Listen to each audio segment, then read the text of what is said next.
Hello friends, అందరికీ నమస్తే అండి. Welcome to our channel. తల్లికి వందనం పథకానికి సంబంధించి రెండో విడత పేమెంట్ రిలీజ్ డేట్ అనేది ఫిక్స్ కావడం జరిగింది. అయితే ఈసారి మీకు ఎలాంటి ఇబ్బందులు లేకుండా మీ ఖాతాలకు డబ్బులు పడాలంటే మీరేం చేయాలనేది నేను మీకు చెప్తాను. అలానే ఇక్కడ మనకు తల్లికి వందనం పథకానికి సంబంధించి కూడా కొన్ని కొత్త రూల్స్ అనేటివి అప్డేట్ చేయడం జరిగింది గవర్నమెంట్. ఆ కొత్త రూల్స్ ఏంటనేది కూడా వివరంగా అయితే తెలియజేస్తాను. సో మీరు ఫస్ట్ టైం మన ఛానల్ చూస్తున్నట్లయితే సబ్స్క్రైబ్ చేసి పెట్టుకోండి. అలానే ఈ వీడియోలోని ఇన్ఫర్మేషన్ మీకు నచ్చితే లైక్ చేయండి, నలుగురికి ఉపయోగపడుతుంది అనుకుంటే. అలానే ఇక్కడ మీరు ఈ యొక్క పథకానికి సంబంధించి స్కీమ్ ఎలిజిబిలిటీ అయితే చెక్ చేసుకోవచ్చు, మీకు వస్తుందా రాదనేది. సో దాని కొరకు మీకు డిస్క్రిప్షన్లో అయితే లింక్ ఇస్తున్నాను, దాన్ని ఓపెన్ చేయండి. ఓపెన్ చేస్తే సేమ్ ఇక్కడ నేను వీడియోలో ఏ విధంగా అయితే చూపిస్తున్నానో అలానే ఓపెన్ అవుతుంది అనమాట. అందులో లింక్ అనేది ఉంటుంది, దాన్ని చూపిస్తాను. దాన్ని ఓపెన్ చేసి మీరు స్కీమ్ ఎలిజిబిలిటీ అయితే చెక్ చేసుకోండి. సో ఇక లేట్ చేయకుండా డైరెక్ట్గా టాపిక్లోకి అయితే వెళ్ళిపోదాము. తల్లికి వందనం పథకానికి సంబంధించి రాష్ట్ర వ్యాప్తంగా ఉన్నటువంటి విద్యార్థులు ఎవరైతే 1వ తరగతి నుంచి ఇంటర్మీడియట్ వరకు చదువుతున్నటువంటి విద్యార్థులు ఉంటారు కదా, సో వారికి సంబంధించినటువంటి తల్లుల యొక్క ఖాతాల్లోకి అయితే ప్రభుత్వము తల్లికి వందనం పథకం ద్వారా అయితే డబ్బులను విడుదల చేస్తుంది. ఈ విషయం మీకు అందరికీ కూడా తెలుసు. అయితే తల్లికి వందనం పథకం ద్వారా 15,000 రూపాయలు అయితే విడుదల చేస్తున్నటువంటి గవర్నమెంట్ కేవలము లబ్ధిదారుల యొక్క ఖాతాల్లోకి 13,000 రూపాయలు మాత్రమే జమ చేస్తుంది. మిగిలిన 2,000 రూపాయలను ఏదైతే ఆ యొక్క పాఠశాల, ఏదైతే ఆ కళాశాల అయితే ఉంటుందో దాని మెయింటెనెన్స్ కొరకు అయితే యూజ్ చేసుకుంటుందని చెప్పి ప్రభుత్వం కూడా చెప్పడం జరిగింది. కాబట్టి ఈ తల్లికి వందనం పథకం ద్వారా 13,000 రూపాయలు మాత్రమే రావడం జరుగుతుంది. ఓకేనా? సో ఇక్కడ వరకు మీకు ఇన్ఫర్మేషన్ తెలుసు. ఇప్పటి నుంచి కొన్ని రకాల ప్రశ్నలతో మీకు ఇన్ఫర్మేషన్ అనేది అందిస్తాను. అయితే తల్లికి వందనం పథకం ద్వారా కొత్తగా దరఖాస్తులు చేసుకోవాలా అంటే చేయాల్సిన అవసరం లేదు. ఎందుకంటే మనకు 2025లో వచ్చేసి 2 ఫేజ్‌లలో డబ్బులను విడుదల చేశారు. ఒకటి జూన్‌లో, ఇంకొకటి జూలైలో విడుదల చేశారనమాట. సో జూన్‌లో విడుదల చేసిన డబ్బులు ఎవరికైతే విడుదల చేశారో వారి డేటా అంతా కూడా 2025, 26 విద్యా సంవత్సరానికి సంబంధించినటువంటి విద్యార్థుల యొక్క డేటా ఆధారంగానే అక్కడ డబ్బులను విడుదల చేశారు కాబట్టి, సో ఆ విద్యార్థులు ఇప్పుడు ఎగ్జాంపుల్‌కి 1వ తరగతి చదువుతున్నటువంటి పిల్లోడికొచ్చేసి ఫస్ట్ ఫేజ్‌లో డబ్బులు విడుదల చేయలేదనమాట. అంటే కొత్తగా జాయిన్ అయ్యాడు కాబట్టి అప్పుడు విడుదల చేయలేదు. తర్వాత మళ్ళీ రెండో ఫేజ్‌లో విడుదల చేశారండి. జూలైలో విడుదల చేశారని చెప్పల్లా. అదొచ్చేసి 2025, 26 విద్యా సంవత్సరానికి సంబంధించిన డేటా కూడా అక్కడే ఉంది. అంటే 2 ఫేజ్‌ల అమౌంట్ ఒకేసారి మనకు 2 ఫేజ్‌లలో డబ్బులు విడుదల చేశారు.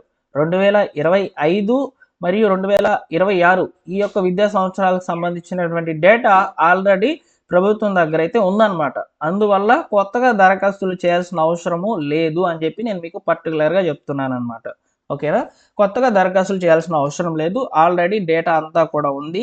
లాస్ట్ టైం డబ్బులు ఎవరికైతే పడినాయో వారందరికీ కూడా డబ్బులు అనేటివి పడతాయి. అయితే డబ్బులు పడినటువంటి వాళ్ళు ఉంటారు కదా, సో వాళ్ళు ఏం చేయాలనేది ఇప్పుడు నేను మీకు చెప్తాను. ఓకేనా? సో ఇక్కడ నుంచి పూర్తిగా చూడండి ఇన్ఫర్మేషన్. ఓకేనా? సో కొన్ని అర్హతలు అయితే ఫస్ట్ ఆఫ్ ఆల్ చూద్దాము. అర్హతల విషయంలో ఇక్కడ నేను మీకు రాశానన్నమాట కొన్ని పాయింట్స్. సో విద్యార్థులు ఎవరైతే ఉంటారో వారు ఖచ్చితంగా ఆంధ్రప్రదేశ్ నివాసితులై ఉండాలి. విద్యార్థి తల్లి కూడా ఆంధ్రప్రదేశ్ నివాసితులై ఉండాలన్నమాట. సో ఇద్దరి ఆధార్ కార్డ్ అడ్రస్ అనేది ఈ యొక్క ఆంధ్రప్రదేశ్‌దే ఉండాలి. అదేవిధంగా విద్యార్థులు ఎవరైతే ఉంటారో వారి యొక్క హాజరు అంటే ఖచ్చితంగా ఈ 2025, 26 విద్యా సంవత్సరంలో పిల్లోడు ఖచ్చితంగా 75% హాజరు కలిగి ఉండాలి. దీన్ని పెంచుతారని చెప్పి ఇన్ఫర్మేషన్ అయితే వస్తుందన్నమాట. 80%కి పెంచుతామని చెప్పని. సో దాన్ని ఇంకా కూడా అఫీషియల్ చేయలేదు. 75% మాత్రం మినిమం ఖచ్చితంగా ఉండాలని చెప్పి చెప్తున్నారనమాట. అదేవిధంగా ఇక్కడ బ్యాంక్ అకౌంట్ ఖచ్చితంగా ఉండాలండి. ఎందుకంటే ఇక్కడ మనకు డీబీటీ విధానంలో డబ్బులను విడుదల చేస్తారు కాబట్టి బ్యాంక్ అకౌంట్ అనేది కంపల్సరీగా ఉండాలన్నమాట. తల్లి యొక్క బ్యాంక్ అకౌంట్ ఉంటుంది కదా, దానికి ఆధార్ సీడింగ్, తల్లి ఆధార్ సీడింగ్ అనేది కంపల్సరీ ఉండాలి. దాంతోపాటు ఎన్పిసిఏ అనేది ఒకటి ఉంటుందన్నమాట. సో ఆ యొక్క ఎన్పిసిఏ అనేది ఖచ్చితంగా యాక్టివ్ చేసి పెట్టుకోవాలి ఆ అకౌంట్కి. ఏదైతే అకౌంట్ అనేది మీరు ఆధార్ లింక్ చేసుకొని ఉన్నారో దానికే ఎన్పిసి అనేది యాక్టివ్ చేసుకోవాలి. ఓకేనా? సో ఇవి మాత్రం కన్ఫామ్గా చేసి పెట్టుకోండి, మీకు డబ్బులు అనేవి విడుదలవుతాయి స్కీమ్ ఎలిజిబిలిటీలో మీ పేరు కనుక ఉండినట్లయితే.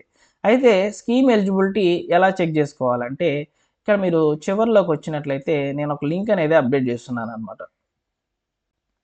సో ఇక్కడ చూడండి, తల్లికి వందనము స్కీమ్ 2026 ఇంపార్టెంట్ లింక్స్లో బిఎం పోర్టల్ లింక్ అనేది ఒకటి ఉందన్నమాట. సో దీని మీద క్లిక్ చేస్తే ఇలా మీకు ఇంకొక పేజ్లోకి అయితే వెళ్తారు. ఇక్కడ చూసుకోవచ్చు, ఇక్కడ మనము తల్లికి వందనం అనేది సెలెక్ట్ చేసుకోవాలి. సెలెక్ట్ చేసుకున్న తర్వాత ఇయర్ కూడా సెలెక్ట్ చేసుకోవాలి.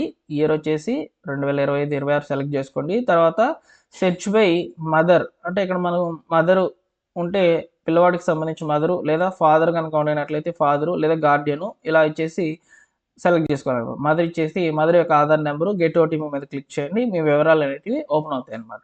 సో ఇలా మీరు స్కీమ్ ఎలిజిబిలిటీ అనేది చెక్ చేసుకోవచ్చు. ఓకేనా? సో అయితే ఫ్రెండ్స్ ఇక్కడ మనం చూసుకోవచ్చు కొన్ని అనర్హతలు కూడా ఉన్నాయి. ఈ పథకం ద్వారా ఎవరికి డబ్బులు పడవు అనేది కూడా ఉందన్నమాట. సో అది కూడా మీకు చూపిస్తాను. లాస్ట్ టైం చాలా మంది కూడా ఈ ఇష్యూస్ వల్ల వారికి డబ్బులు అనేవి పడలేదన్నమాట.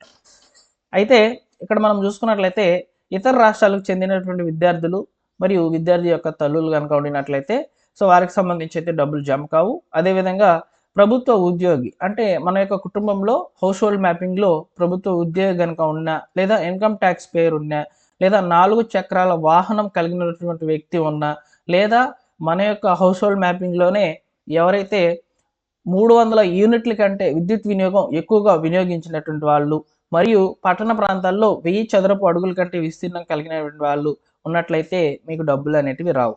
ఇక్కడ మీరు గుర్తుపెట్టుకోవాలి, హౌస్ హోల్డ్ మ్యాపింగ్ ఆధారంగా డేటాని ఇక్కడ 6 స్టెప్ వ్యాలిడేషన్ పంపిస్తున్నారనమాట. అంటే రేషన్ కార్డు కాదు. సో మన రేషన్ కార్డులో ఈ యొక్క 4 వీలర్ ఉండరు లేదా మన కుటుంబానికి సంబంధించి విద్యుత్ వినియోగం అనేది 300 యూనిట్లు వినియోగించుకొని ఉండము.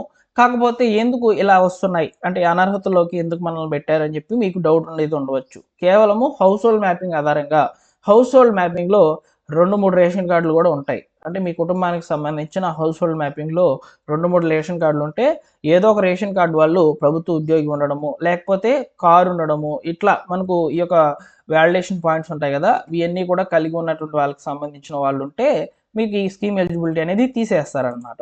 ఎందుకు తీసేస్తున్నారు అనేది మీకు ఒక క్లారిటీ వచ్చిందని అనుకుంటున్నాను అనమాట నేను. అయితే ఎంతమంది విద్యార్థులు ఉంటే అంతమందికి డబ్బులు జమ అవుతాయా అంటే లాస్ట్ టైం వచ్చేసి ఈ 2 ఫేజ్లలో డబ్బులు విడుదల చేయడం ద్వారా కన్ఫ్యూజ్ అయిపోయారు అనమాట. ఈసారి అలా కాకుండా ఒకేసారి విడుదల చేస్తారు కాబట్టి మీకు ఎలాంటి డౌట్స్ అనేటివి అవసరం లేదు. మీరు స్కీమ్ ఎలిజిబిలిటీలో ఎలిజిబుల్ అయితే ఖచ్చితంగా మీకు డబ్బులు అనేటివి జమ కావడం జరుగుతుంది. ఓకేనా? సో ఫ్రెండ్స్ ఈ విధంగా మనకు ఈ తల్లికి వందనం పథకానికి సంబంధించినటువంటి 2వ విడత పేమెంట్ విడుదలకు సంబంధించిన డేట్ కన్ఫర్మ్ కావడం జరిగింది. అదేవిధంగా స్కీమ్ ఎలిజిబిలిటీలో మీకు ఉండేటువంటి కొన్ని డౌట్స్ అయితే మీకు క్లారిటీ అయితే ఇచ్చాను అనుకుంటున్నాను. ఇన్ఫర్మేషన్ వస్తే లైక్ చేసి షేర్ చేయండి. అలానే డిస్క్రిప్షన్లో మా టెలిగ్రామ్ ఛానల్ యొక్క లింక్ అనేది అందించాను, ఒకసారి చూడండి. అయితే తల్లికి వందనం పథకానికి సంబంధించి విడుదల తేదీ ఎప్పుడు? విద్యా సంవత్సరం ఎప్పుడైతే ప్రారంభం అవుతుందో 2026-27 విద్యా సంవత్సరము ఆ సంవత్సరంలోనే మీకు డబ్బులను విడుదల చేస్తామని చెప్పి గవర్నమెంట్ అఫీషియల్గా ప్రకటించింది. జూన్ 12వ తేదీన డబ్బులు అనేటివి రిలీజ్ చేస్తారు. జూన్ 13వ తేదీ నుంచి అయితే మీ ఖాతాలకు డబ్బులు అనేటివి చేరడం జరుగుతుంది. మళ్ళీ తర్వాత 2026-27 విద్యా సంవత్సరానికి సంబంధించిన విద్యార్థులు ఎవరైతే ఇంటర్మీడియట్ ఫస్ట్ ఇయర్ మరియు ఫస్ట్ క్లాసు జాయిన్ అవుతుంటారో వారికి సంబంధించి కూడా డబ్బులను విడుదల చేస్తుంది గవర్నమెంట్. సో వాటికి సంబంధించిన అప్డేట్స్ కూడా వస్తూ ఉంటాయి, నేను తప్పకుండా తెలియజేస్తాను. మొత్తానికి సంవత్సరానికి 2 విడతల్లో ఒకే విద్యా సంవత్సరానికి సంబంధించిన డబ్బులను ప్రభుత్వం అయితే విడుదల చేయడం జరుగుతుంది. ఫ్రెష్ అప్లికేషన్స్ తీసుకుంటారు, ఓల్డ్ అప్లికేషన్స్ సంబంధించిన డబ్బులు కూడా రిలీజ్ చేస్తారనమాట. అప్పుడు మనం దరఖాస్తులు అనేటివి చేయాలి. దానికి సంబంధించి నేను వివరాలు అనేటివి తెలియజేస్తాను. వీడియో నచ్చితే లైక్ చేసి మీ మిత్రులకు షేర్ చేయండి. అలానే ఇలాంటి లేటెస్ట్ అప్డేట్స్ కొరకు మా టెలిగ్రామ్ ఛానల్ని జాయిన్ అవ్వండి. ఓకేనా? Thank you for watching.